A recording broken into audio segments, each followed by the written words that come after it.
शर्मा जी। राधे राधे। राधे राधे महाराज जी। महाराज जी, जब किसी का अच्छा मकान और कोई गाड़ी अच्छी देखते हैं तो लगता है ऐसा बड़ा घर मेरा भी होता, गाड़ी मेरे पास भी होती। महाराज जी, ये सोचना या भाई मन में अगर ऐसा हम किसी को देख कर के सोचते हैं कि अच्छा मकान और अच्छी गाड़ी होनी चाहिए, तो किसी को मर के देख के फिर हमारी सोच क्यों नहीं काम करती कि हमको भी मरना है, कुछ साथ नहीं जाना है, इसलिए यार अच्छा काम कर लो, दूसरों को सुख पहुंचा लो, नाम जप लो, भगवान का चिंतन कर लो, परलोक बना लो। इस लोक का तो कुछ जाने वाला है नहीं, तो परलोक के विषय में कभी सोचा? परमार्थ के विषय में कभी सोचा? भगवान की प्राप्ति के विषय में कभी सोचा? हम कह रहे हैं 1 अरब का तुम्हारा मकान हो, लेकिन मरोगे तो ईंट लाद के ले जाओगे क्या? शरीर भी तो नहीं जाएगा। अरबों बैंक में जमा हो, यहीं के यहीं रह जाएंगे। यार झूठी चीज के लिए क्यों इतनी बड़ी कामना करना? कामना करो तो सत्य चीज की करो कि मुझे भगवान की प्राप्ति हो जाए, मैं सबको सुख पहुंचाऊं, मेरे द्वारा कोई पाप ना हो, मैं किसी की हिंसा ना करूं, किसी को दुख ना पहुंचाऊं। ये बातें सोचो ना। ये बातें सोचोगे तो परेशान हो जाओगे, क्योंकि जितना तुम किसी का मकान देख रहे हो, उसके बाद जब तुम अपना मकान तैयार करोगे तो ऐसा मकान भगवान तुम्हें दिखा देंगे जो तुम्हारा मकान कुछ है ही नहीं उसके आगे। फिर क्या करोगे? फिर और बनाओ, बनाते बनाते मर जाओगे, कुछ होगा नहीं।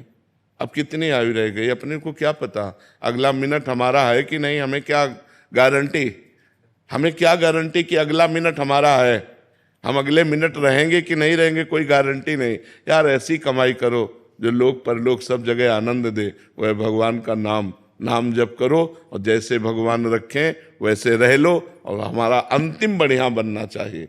मृत्यु के विषय में तो कोई सोचता ही नहीं यार, और वो सत्य है, वो आनी है, और सब चौपट कर जानी है। हमारा मित्र, हमारी पत्नी, हमारा पुत्र, हमारा परिवार, हमारा घर, हमारा बैंक बैलेंस सब यहीं रह जाएगा। यार जब अकेले जाना है, दुनिया में लाखों का मेला जुड़ा, हंसा जब जब उड़ा तो अकेला उड़ा। यार उस समय की बात सोचो। ये क्यों? वो समय आने वाला है। अब कब आने वाला है अपने को पता नहीं। 20 साल, 10 साल, 10 मिनट, 10 सेकंड, कोई पता नहीं यार। इसलिए सोच करो तो अच्छी करो, काहे कोई ईंट पत्थर वाली सोच करो, है? अच्छी सोच करो। भगवान की कृपा से जैसे तुम्हारा निर्वाह हो रहा है वैसे कर लो, अच्छे आचरण करो, भगवान का भजन करो, किसी को दुख मत पहुंचाओ, इसी से तुम्हारा मंगल हो जाएगा। महाराज जी, ईंट पत्थर भी मिल जाएं और भगवान भी मिल जाएं, ऐसा ऐसा ऐसा ले।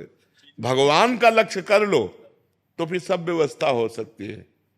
ईंट पत्थर का लक्ष्य करोगे तो भगवान नहीं मिलेंगे। भगवान का लक्ष्य कर लो तो ये सब व्यवस्था हो जाएगी। महाराज जी जैसे जाते रास्ते में तो जो मकान देखते भाव आता है, ऐसा मेरा भी होता तभी तो कह रहे, जब राम नाम सत्य बोलते हुए देखा होगा तब ले सोते। महात्मा बुद्ध जी को इसी से तो वैराग्य हुआ था। जब अंतिम शव यात्रा को देखा, बोले सबकी होती है, तब बोले अब मैं सत्य को प्राप्त करूंगा। और उन्होंने नियम लिया कि जब तक ब्रह्म बोध नहीं हो जाएगा तब तक मैं उठूंगा नहीं। वैराग्य लेकर के तो जो बोध वृक्ष है उसी के नीचे उनको बोध प्राप्त हुआ, ब्रह्म बोध प्राप्त। इसीलिए वो ब्रह्म के मार्ग में चले। पहले देखा एक बहुत जर्जर बूढ़ा आदमी, तो उनका ये क्या है? बोले मनुष्य है। बोले ऐसा भी मनुष्य होता है? बोले हर एक मनुष्य ऐसा होता है। वो वृद्धावस्था है, वृद्धावस्था में सबकी जर्जर अवस्था, मेरी भी होगी। बोले हाँ। एक दिन भ्रमण में देखा कि राम नाम सत्य। बोले ये क्या है? बोले मुर्दा है। बोले ये मुर्दा क्या होता है? बोले हर आदमी मरता है। बोले हम भी मरेंगे? बोले हाँ। तो फिर राजपाट, पत्नी, पुत्र, परिवार, ये किस काम आएगा जब मर जाएंगे?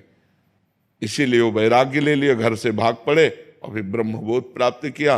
वो तो भगवान के अवतार कहे गए। तो हम सबको चाहिए कि जैसी परिस्थिति भगवान दिए हैं उसमें हम राजी हो जाएं, और हम चाह करें उत्तम की, जो शरीर छूटने के बाद हमारे काम में आवे। क्योंकि हमारी यात्रा केवल एक शरीर तक तो है नहीं, पता नहीं 84 लाख योनियों में किस किस योनियों में जाना पड़े। तो हम चाह करें भगवान की, पूर्ति सब हो जाएगी। तो चाह ऊंची करो, चाह भगवान से मिलन की करो, तो ये माया अपने आप मिल जाएगी। माया को सब कोई भजे, माधव भजे न कोई। जो एक बार माधव भजे तो माया चेरी होए, माया दासी हो जाती है। हम कृष्ण कृष्ण कह के कृष्ण के लिए चले तो माया पीछे बाधा के रूप में पड़ जाती है, लो रुपया लो, भोग सामग्री लो। और जब हम माया के लिए दौड़ते हैं तो पकड़ में नहीं आती है। इसलिए हम कृष्ण के पीछे दौड़े तो माया हमारे पीछे अपने आप लग जाएगी।